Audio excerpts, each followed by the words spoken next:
새번역 사도신경으로 신앙 고백하겠습니다. 저는 전능하신 아버지 하나님 천지의 창조주를 믿습니다. 저는 그분의 유일하신 아들 우리 주 예수 그리스도를 믿습니다. 그분은 성령으로 잉태되어 동정녀 마리아에게서 나시고 본디오 빌라도에게 고난을 받아 십자가에 못 박혀 죽으시고 장사된 지 사흘 만에 죽은 자 가운데서 다시 살아나셨으며 하늘에 오르시어 전능하신 아버지 하나님 우편에 앉아 계시다가 거기로부터 살아있는 자와 죽은 자를 심판하러 오십니다. 저는 성령을 믿으며 거룩한 공교회와 성도의 교제와 죄를 용서받는 것과 몸의 부활과 영생을 믿습니다. 아멘. 거룩하신 하나님 아버지 감사합니다.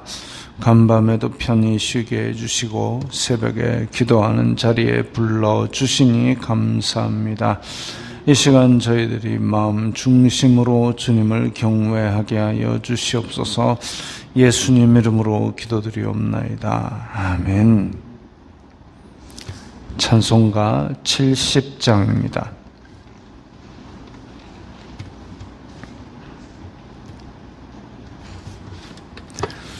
찬송가 70장입니다.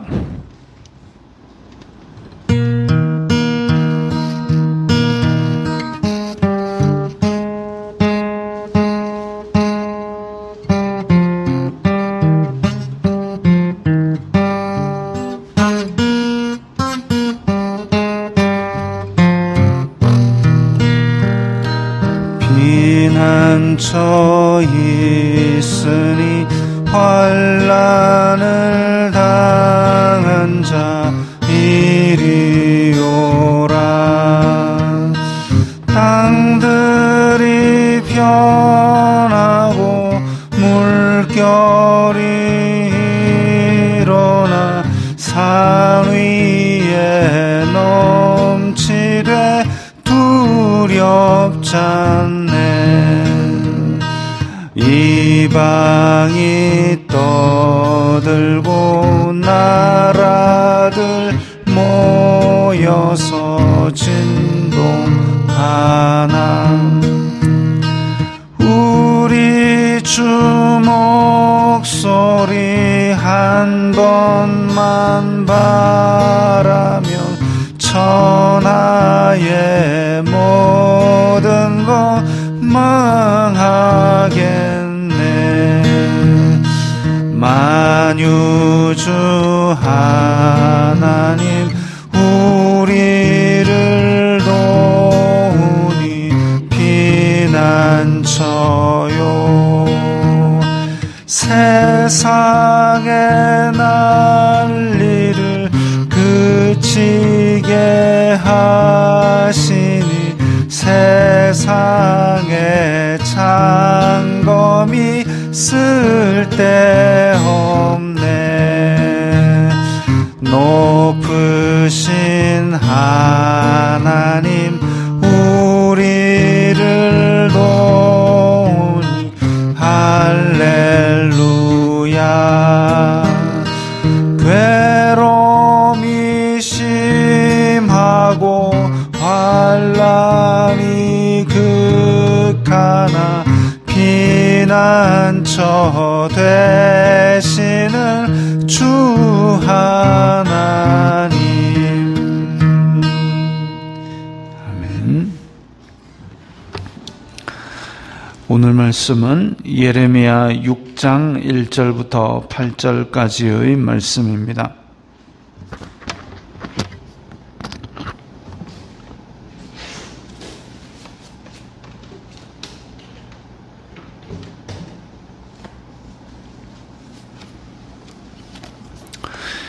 예레미야 6장 1절부터 8절까지의 말씀 함께 읽겠습니다.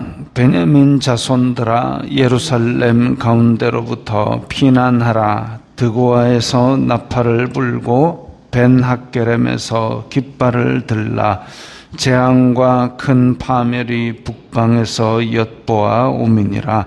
아름답고 우아한 시온의 딸을 내가 멸절하리니 목자들이 그 양떼를 몰고 와서 주위에 자기 장막을 치고 각기 그 처소에서 먹이리로다. 너희는 그를 칠 준비를 하라. 일어나라, 우리가 정오에 올라가자. 아하, 아깝다. 날이 기울어 저녁 그늘이 길었구나. 일어나라, 우리가 밤에 올라가서 그 요새들을 헐자 하도다. 만군의 여호와께서 이와 같이 말하노라. 너희는 나무를 베어서 예루살렘을 향하여 목책을 만들라. 이는 벌받을 성이라. 그 중에는 오직 포악한 것뿐이니라. 샘이 그 물을 솟구쳐냄같이 그가 그 악을 드러내니 폭력과 탈취가 거기에서 들리며 질병과 살상이 내 앞에 계속하느니라. 예루살렘아, 너는 훈계를 받으라. 그리하지 아니하면 내 마음이 너를 싫어하고 너를 황폐하게 하여 주민이 없는 땅으로 만들리라. 아멘. 오늘 본문에서 예레미야는 베냐민 자손에게 피하라고 경고합니다. 베냐민 자손. 사실 사사기 끝에 베냐민 자손은 마음대로 행함으로 말미암아 전 이스라엘 지파를 상대로 전쟁을 벌였습니다. 내전을 벌였죠. 그래서 베냐민 지파는 전멸하기 직전 몇백 명만 겨우 살아남은 그런 지파가 되어버렸습니다. 그래서 거의 유명무실하게 된 상태인데 그나마 이스라엘의 첫 왕이 사울 왕, 베냐민 지파의 사울 왕이 됨으로써 그나마 지파의 명맥을 유지하고 있었지만 그나마 또 사울 왕이 죽은 이후에는 이름만 겨우 남아가지고 유다 지파 옆에 붙은 그 옆에 붙지도 못하고 사실은 거의 없어진 그런 지파에 다름없었습니다. 근데 베냐민 자손들아 예루살렘에서 피난하라 이렇게 명령하고 있습니다. 사실 예레미야가 본래 베냐민 지파 출신이기도 하고 그래서 예루살렘에서 피난하라 그렇게 외쳤습니다. 드고아에서 나팔을 불고 벤하게렘에서 기파를 들라. 드고아는 남쪽에 있는 도시 이름이고 벤하게렘은 그 위치가 지금 명확하지 않습니다. 어쨌든 대표적인 도시 두 곳에서 나팔을 불고 깃발을 들라. 이 전쟁이 일어나는데 나팔을 분다, 백성들을 모으라는 얘기죠. 깃발을 든다, 전쟁을 한다는 얘기인데 재앙과 큰 파멸이 북방에서 엿보아 오미니라. 재앙과 큰 파멸, 이 전쟁은 절대적으로 질 수밖에 없는 전쟁이란 얘기입니다. 아름답고 우아한 시온의 딸을 내가 멸절하리니, 하나님께서 그야말로 이제 마님같이 공주님같이 곱게 자란 것 같은 그렇게 이스라엘을 보호해 주셨는데 이제는 치시겠다고 말씀하십니다. 3절에 목자들이 그 양떼를 몰고 와서 참 아름다운 평화로운 풍경이죠. 목자들이 양떼를 몰고 와서 장막 치고 먹어라 이렇게 하는 것. 이게 목자들이 왜 뜬금없이 나오느냐? 북쪽에서 오는 재앙과 큰 파멸이 목자들이 양떼 몰고 오는 것 같이 아주 평온하게 온다 이겁니다. 적군이 지금 공격을 하러 왔는데 아주 평온하게 왔다는 얘기는 그야말로 이 이스라엘 자손들이 상대도 안 될 정도로 너무나 강력하기 때문에 그래서 아주 자신 있게 지금 너희들은 내 밥이다 하고 여유만만하고 느긋하게 온 겁니다. 그래서 늑대 떼를 몰고 와가지고 공격해라 이게 아니라 양떼를 몰고 온 것처럼 그냥 야 여기 와서 그냥 풀 뜯어 먹어 이 정도로 지금 예루살렘 따위는 군사력의 이 상대가 안 될 정도의 강한 자신감인 거죠. 너희는 그를 칠 준비를 하라. 이거는 지금 그 북방에서 온 재앙과 큰 파멸의 군대들의 말입니다. 너희는 그를 칠 준비를 하라. 일어나라. 우리가 정오에 올라가자.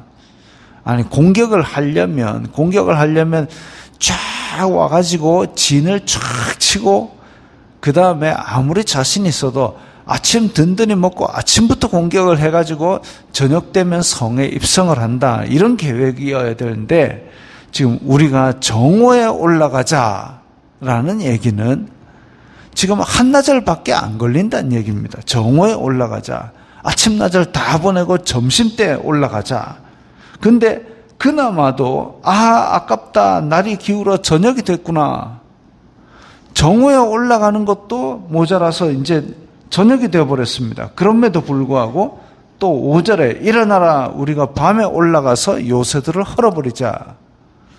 적군이 지금 얼마나 자신만만하게 왔으면 그날 딱 진을 다 치고 그 다음에 아침부터 공격하고 그게 아니라 그냥 느긋하게 와가지고 점심 먹고 올라갈까? 근데 아이고 준비하다 보니까 해가 저물었네. 저녁 때 올라갈까? 야 오늘 저녁에 올라가서 그냥 싹 허물어 버리자. 이런 지경입니다.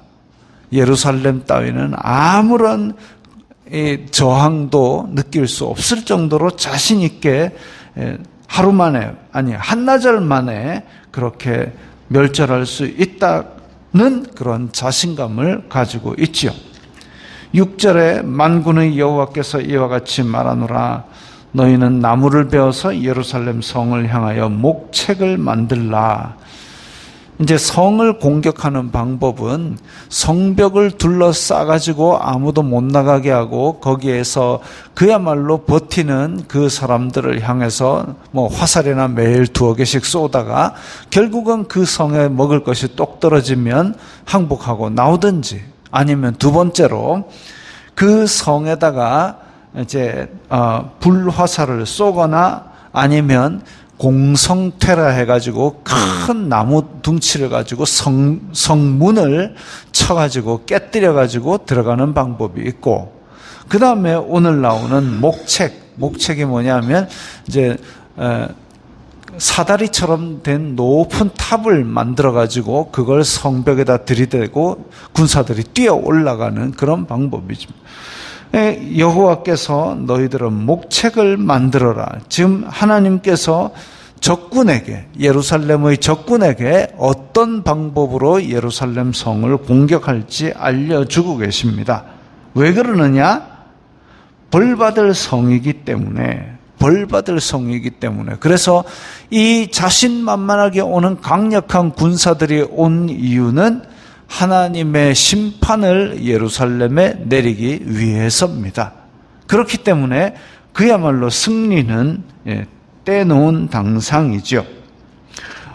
그 중에는 오직 포악한 것뿐이니라. 포악이라는 말을 히브리어 사전에서 찾아봤더니 손해, 사기, 그 다음에 부정한 소득, 강탈, 압제 이런 겁니다. 그러니까 예루살렘 성이 사기치고 압제하고 강제로 뺏고 이런 것들이 한두 건이 아니라 전 사회 시스템이 부정한 소득으로 배를 불리는 약자를 눌러가지고 빼앗는 그런 엉망진창의 죄악이 가득했다 이거죠. 앞에 5장 뒷부분에 보면 고아와 과부의 송사를 억울하게 판결하는 그런 것도 나옵니다. 자, 이게 환란이 닥쳤을 때, 죄악이 관영할 때, 사회 시스템이 총체적으로 썩어버리면 약자들이 굉장히 더 힘든 사회가 됩니다. 총체적으로 썩으면 약자들은 절망하는, 아예 소망이 없는 사회가 되어버립니다. 그러다 보면 이 죄악된 성읍은 하나님의 심판을 받는 것이죠. 어떤 사람이 실험을 했답니다. 쥐를 데리고 실험을 했답니다. 통 안에다가 물과 먹이를 가득 주고 쥐를 풀어놓았답니다. 쥐를 막 꽤 많이 풀어놔가지고 이제 쥐가 사회를 형성할 수 있도록 그렇게 실험을 했는데, 쥐가 처음에는 뭐 먹을 것도 많고 물도 많고 따뜻하고 이러니까 막 번식을 엄청나게 잘 했죠. 근데 그 양상이 계속 이어지니까 어느 정도까지는 번식을 하는데 그 이상은 번식을 안 하더랍니다. 왜 안 하느냐? 보니까 약한 쥐들은 저 구석에서 먹이도 제대로 못 먹고 그렇게 자기네들의 집단을 형성하고 있고, 그 다음에 이 강한 집단들은 뭐 배부르고 아쉬울 게 없으니까 더 이상 번식을 안 했다고 합니다. 어찌 보면 그런 아주 풍족한 환경에서도 거기에 제일 구석 쪽에 약한 쥐들의 집단이 있었던 것이죠. 아주 풍족하니까 더 많이 번성해야 되겠다가 아니라 더 이상 아쉬울 게 없으니까 안 할래 이거죠. 그냥 자기의 배부름에 만족하고 끝내는 겁니다.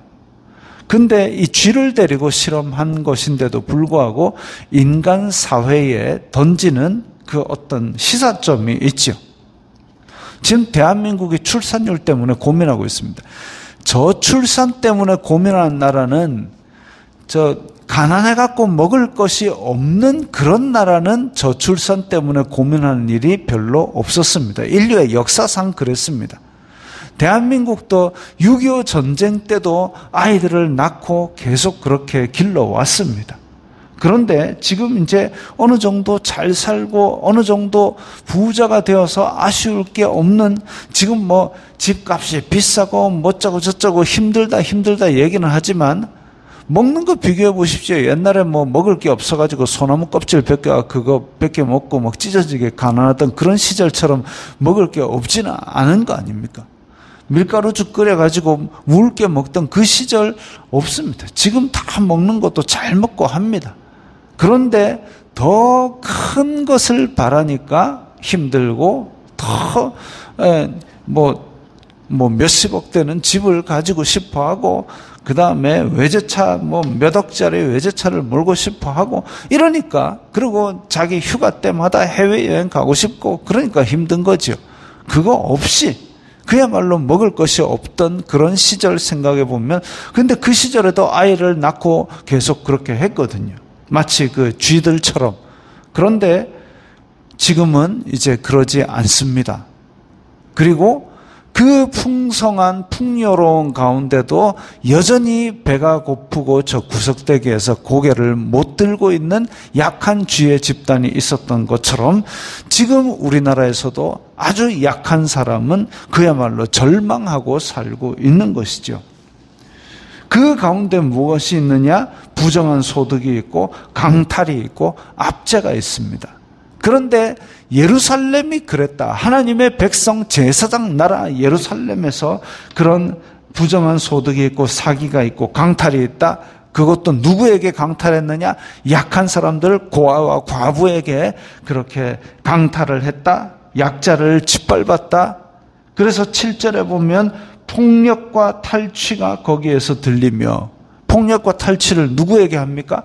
약자에게 하는 거죠. 고아에게 하는 거죠. 과부에게 하는 거죠. 질병과 실상이 내 앞에 계속하느니라. 폭력과 탈취의 결과로 약자들은 질병과 살상이 일어나는 겁니다. 그래서 그런 예루살렘을 향하여 하나님께서는 상대도 안 될 만한 강한 군대를 보내사 심판하시는 것이죠. 하나님의 백성들은 적어도 하나님의 제사장 나라라면 그래서는 안 됩니다. 우상을 숭배해서도 안 되는 것이죠. 세상 사람들이 다 우상 숭배해도 나는 하나님의 백성이니까 그렇게 안 한다 했어요. 세상 사람들이 다 사기를 쳐도 나는 하나님의 제사장 나라니까 그러면 안 된다고 해야 될 그 예루살렘이 지금 앞장서서 이 짓을 하고 있는 겁니다. 예루살렘아, 너는 훈계를 받으라. 그리하지 아니하면 내 마음이 너를 싫어하고 너를 황폐하게 하여 주민이 없는 땅으로 만들리라. 하나님께서 경고하고 계십니다.